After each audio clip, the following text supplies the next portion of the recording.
and welcome to this live query resolution session on Lawyers Club India LCI Talk. Lawyers Club India is a knowledge sharing platform for legal professionals, aspiring law students, and also the general public. It is an interactive space where people can talk about their real life legal issues, where our legal experts and professionals help them.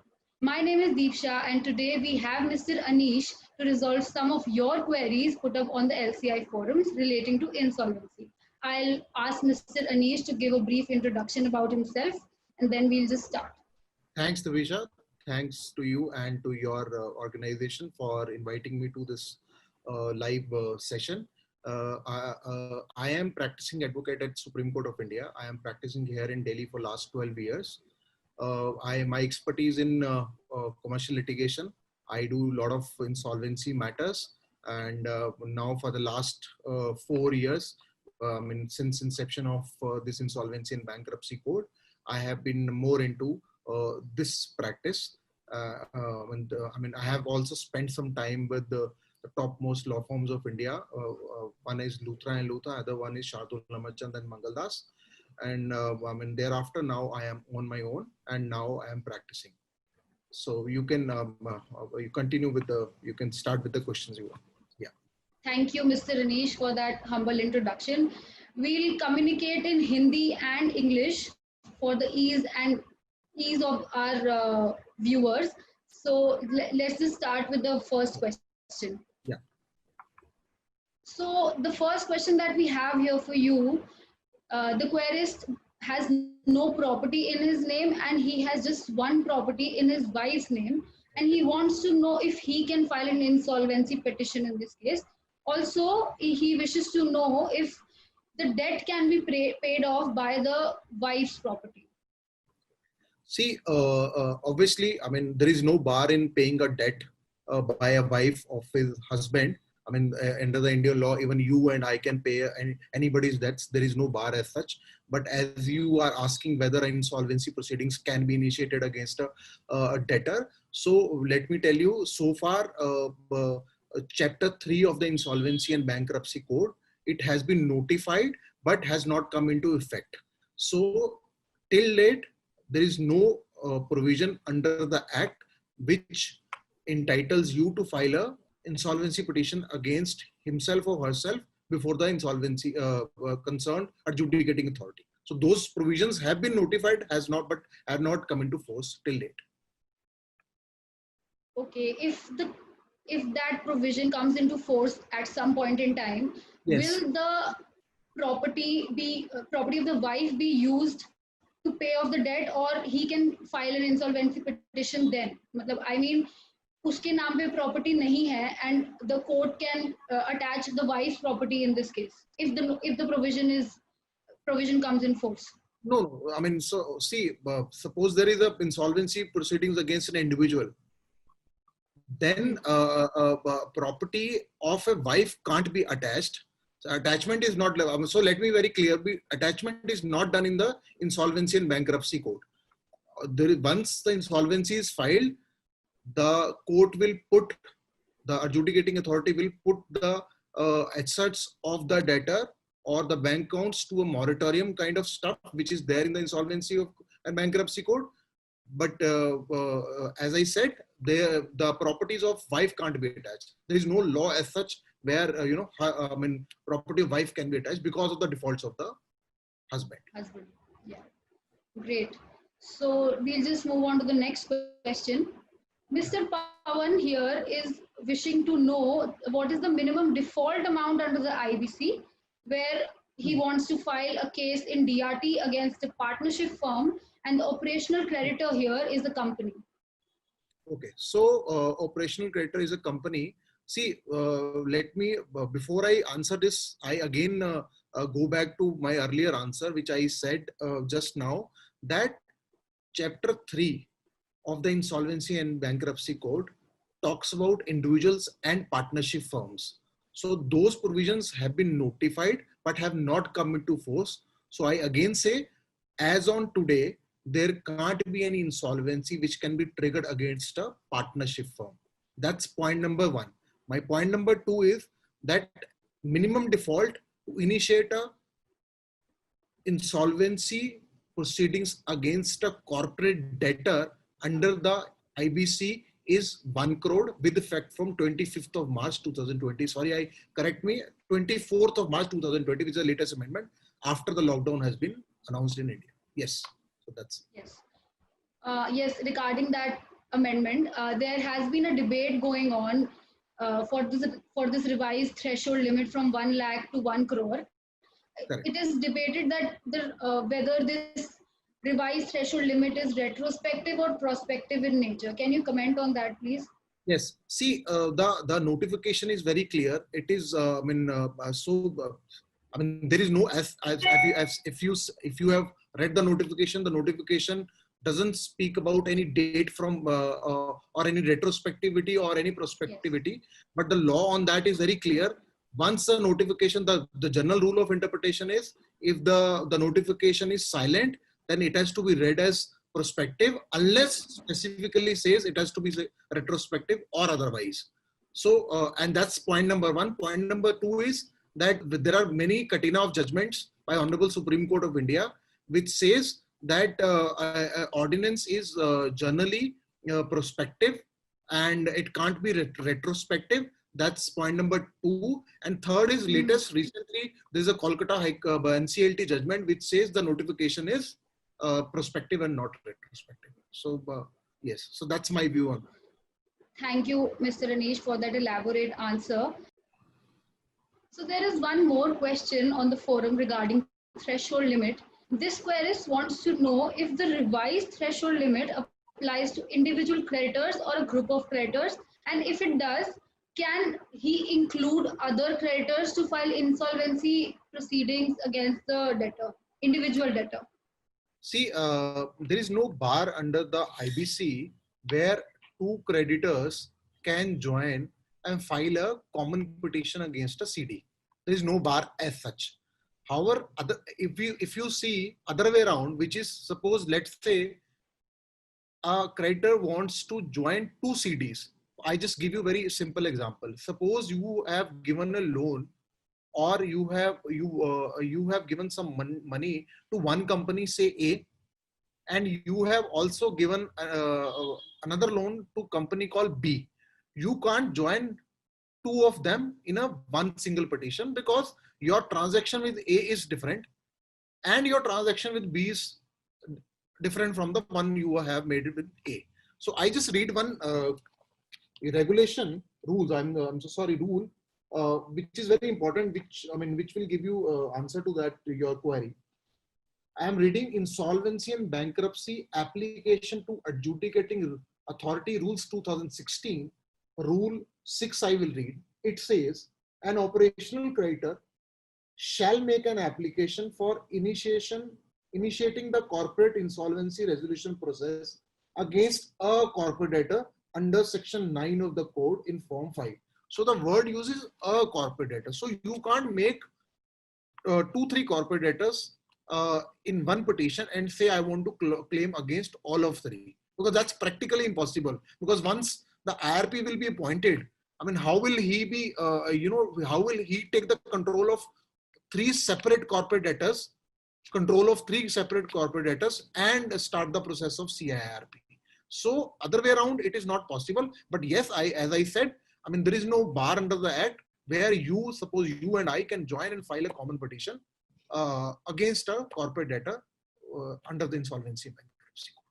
And what about the individual financial debtor in this case, if he has a similar issue? You are asking about a financial creditor, 2 financial creditors or a single financial creditor? The creditor is also an individual creditor or a group of creditors. Can they file against an individual financial debtor, not a corporate company or something, but an individual person? So see, individual, if it is an individual, as I already mentioned, the part 3 has yet not been notified. It has been notified, but has not come into force. So therefore, against an individual financial debtor, as on date, there can't be any insolvency proceeding which can be filed under the Insolvency and Bankruptcy Code. But if it's a bank, it's a corporate debtor, then of course it's a company, it can be filed. There is no. Yeah. Thank you for enlightening us with that answer, Mr. Anish. The next question is a short one but quite interesting. This querist wants to know if he can avail the defense of force majeure in his insolvency case.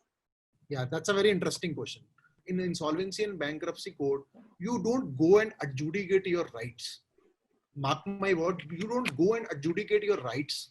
It is a forum where you ask the adjudicating authority to put the other, the company or the CD into insolvency and declare him insolvent or whatever the other things you are asking.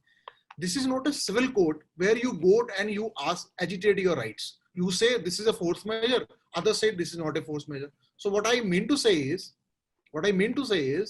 that let's say you have a case against a company. You go and file an insolvency proceedings. You say it's an admitted liability. Others say it's a case of force majeure. Court can't adjudicate whether it's a case of force majeure or not. That's the domain of a civil court, not the court of adjudicating authority under the IBC.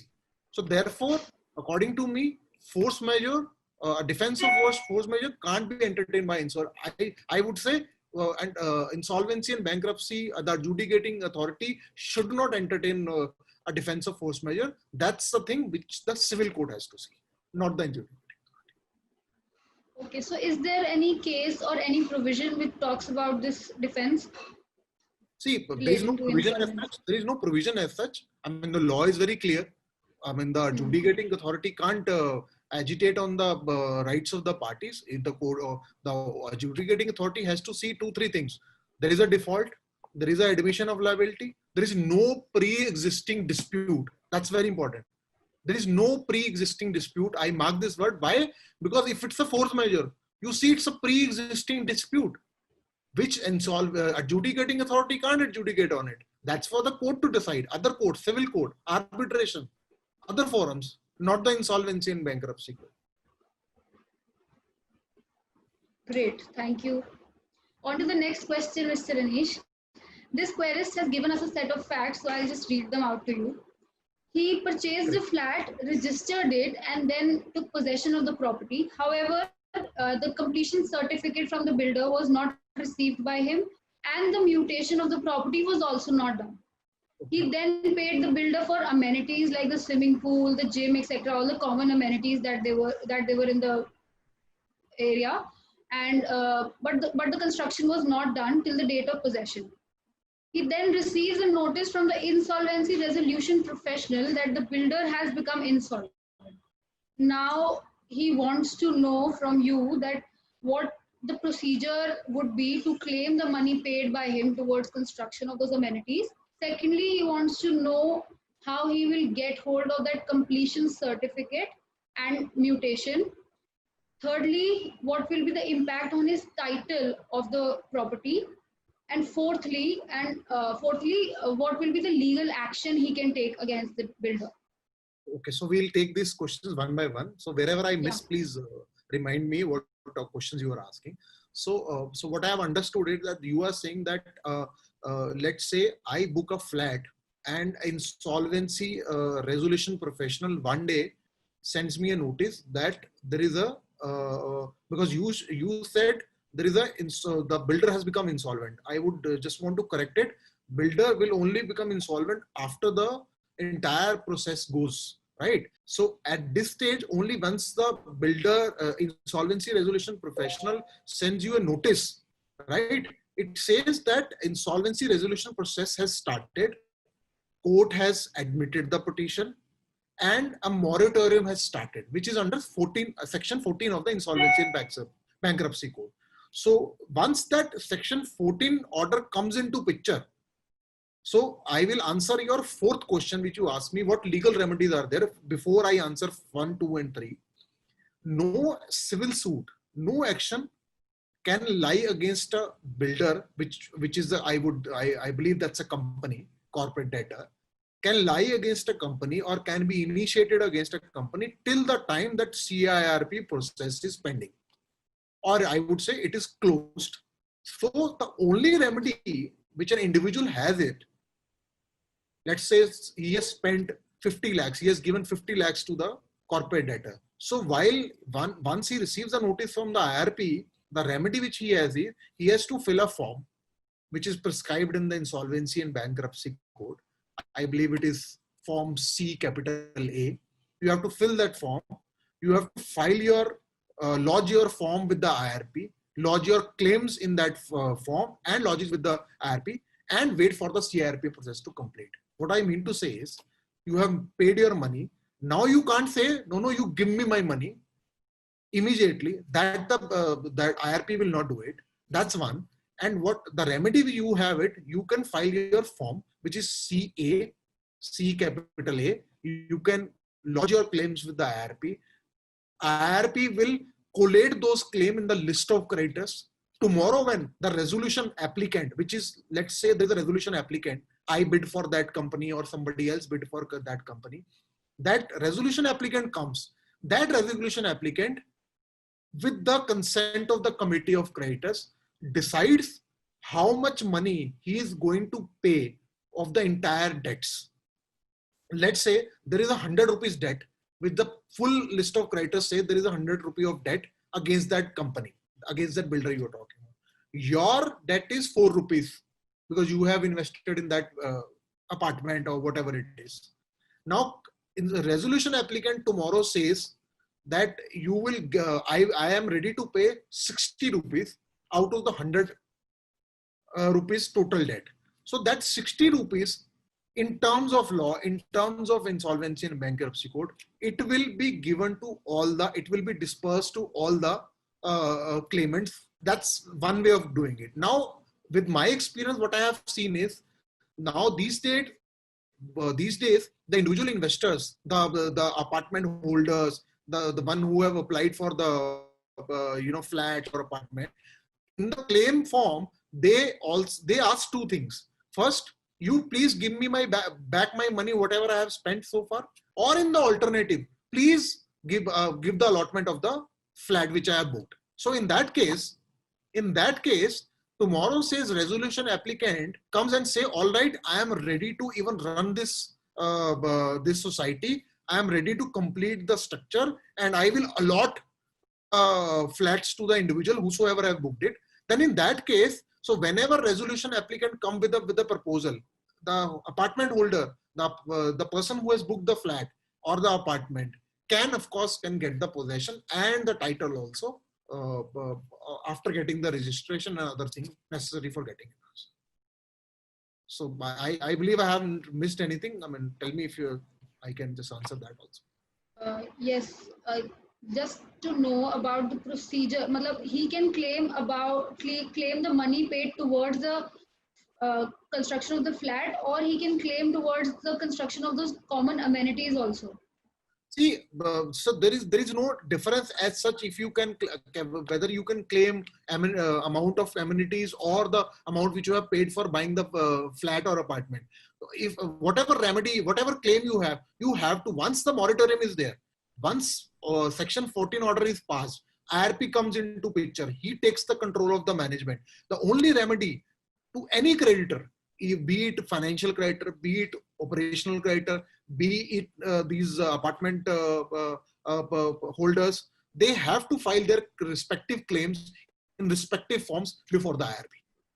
So once the resolution plan comes, then accordingly the amount will be dispersed, or it may happen once resolution applicant takes the control of the entire management.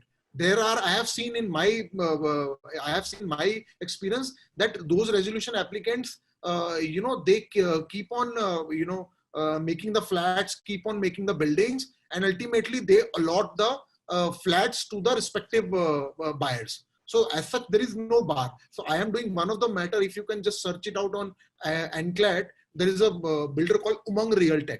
So I have seen in that case, what has happened is two flat buyers have triggered an insolvency petition against the builder. NCLT admitted the petition and appointed IRP. Other flat buyers, they challenge that NCLT order before the NCLT. They say, boss, the entire building is complete. There are only miscellaneous things which remain to be completed. So we request the court to not to initiate, continue with the CIRP process. Rather, please you direct the IRP to allot these flats and complete the project. So in that case, the NCLAT order that, all right, CIRP process to continue. I direct the IRP not to form a COC, which is a committee of creditors, and direct him to please proceed and complete the building under the supervisions of the earlier management, the suspended directors, and allot all the flats, whosoever I purchase, within the time frame fixed by in that order. So, I mean, so that's one example one can see. Thank you for that detailed answer, Mr. Anish. I hope it would have helped the person asking this question. So the next question is, what is the remedy available to an unsecured creditor if he has not been included in the list of creditors that you mentioned just now by the insolvency professional? Yes, yes. So that's a very relevant question. See, let's say unsecured creditor or any other creditor, as I mentioned in my earlier answer, that there are many kinds of creditors. So if their names are not included in the list of creditors, the remedy to them is to file an suitable application under section 60, clause 5, subclause C of the Insolvency and Bankruptcy Code, and ask the adjudicating authority, which is the NCLAT, National Capital, and which adjudicating authority, to please direct the IRP to include him or her in the list of creditors. That's a remedy one creditor has. Yes, under that. Thank you. Okay. Thank you. We'll just move on to the next one now. Another querist has written that his deceased father was a partner at a partnership firm, which is against which the proceedings have been initiated, insolvency proceedings. So what will be his legal obligation, if there is any, towards the recovery of the debt from the firm? His legal means son's legal obligation. Yeah, legal heirs obligation. Okay. See that as on date, there can't be any insolvency proceedings against a partnership firm, because that is governed by Chapter 3 of the Act. Chapter 3 of the Act, though notified, has not come into force. So therefore, my answer to that is that I mean, there can't be any insolvency proceedings against the partnership firm. So just to know, just for my curiosity, I'd like to know, what is the process to, how will a person recover his debt from a partnership or an individual then, if it's not actually enforced in the insolvency code right now? Okay, so let me be very clear. Insolvency and Bankruptcy Code is not a code where you can recover your money. NCLT is not a code. It's not a body where you can recover your money. It's not a recovery code. This has to be very clear. This is a basic. The recovery code is your civil code. You please go, you go there. There is no bar. If you have a remedy, if you have any claim against a partnership firm, you file a civil suit, recovery suit against a partnership firm in a civil court. But insolvency and bankruptcy code is not a code where you can recover your amount. Though the purpose of insolvency and bankruptcy code is something else, but after coming into force of this act, what I have experienced is that yes, then there is a threat that there will be a moratorium. The IRP will come into picture. People, I have seen in many of my cases, the 60% of corporate debtors have settled their matter and they have paid the money back to the operational creditor. What I mean to say is the purpose of act has become slightly changed, and it has become a recovery code, not in a stricto sense, but yes.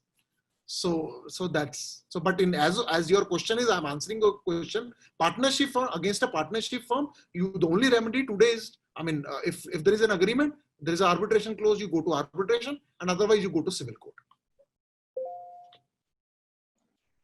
Thanks. Thank you for that answer. There's just one more question left. So this querist wants to know if he's an individual, if he can institute a civil suit against a company which is under serious financial debt where he used to work. He's an ex-employee there, and he wants to recover his salary and allowance dues from the company.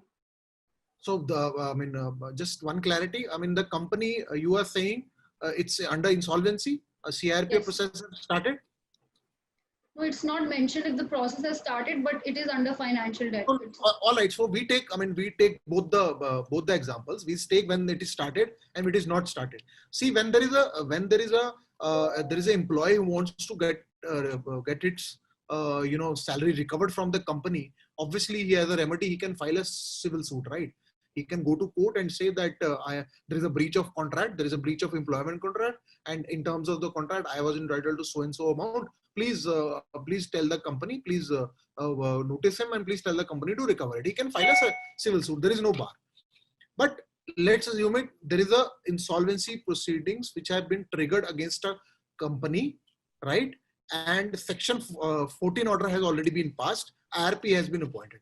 In that case, again I say, you can't initiate a civil proceedings against that company. The only remedy to the workman is to again fill a form, which I believe it's form. I have to just check it. I just check it from the act. I don't remember exactly form which form.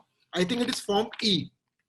It is form E where he has to lodge his claim and file it before the IRP. IRP will include that form into the list of creditors. And once there is a resolution plan, he will be paid. The employee will be paid. He or she will be paid as per the law. Okay, so is there a preference, is there an order in which people are paid towards their dues from the person under insolvency? Yes. So in insolvency and bankruptcy code, the preference is provided there only. The act clearly says in what order who will get what. Okay, great. So I think we are done with the questions, but I just have one more thing to ask you. Just for an insight to our viewers, I'd like to know your viewpoint on the recent amendment, because I have been reading about it and it has been referred to as a pandemic of bad drafting by an author. So I'd like to know your opinion on it. See, I am very small to give any such kind of opinion on such a big amendment, and that too in pandemic. But yes, my views are both ways. I according to me, the amendment is good also. According to me, the amendment is bad also. Why it is good? I am saying because I mean, as you can see, there is a lot of recession in the market. Companies are not getting any profits. So in such a such a time, triggering an insolvency petition against a company would be a setback to the economy of the country, and that too of for very small amounts. Closing the companies, and that's for that I think there was a need of an amendment, and that is why the government has come up with the amendment. But if I look from bad angle, the bad angle is again, it is going again back to the recession, back to the GDP of the country. Why I am saying so? Because see, ultimately it is for the banks to recover their loans, right? And after this amendment, for this period of on or after 25th of March to 2020, if a banks will not be able to recover their money, then ultimately it will be a setback to the banks and resultantly to the economy of the country. So that's my take on the amendment, both ways, good and bad. Thank you. If I consider the bad point, what could be a better alternative to achieve those objectives, what the government maybe had in mind?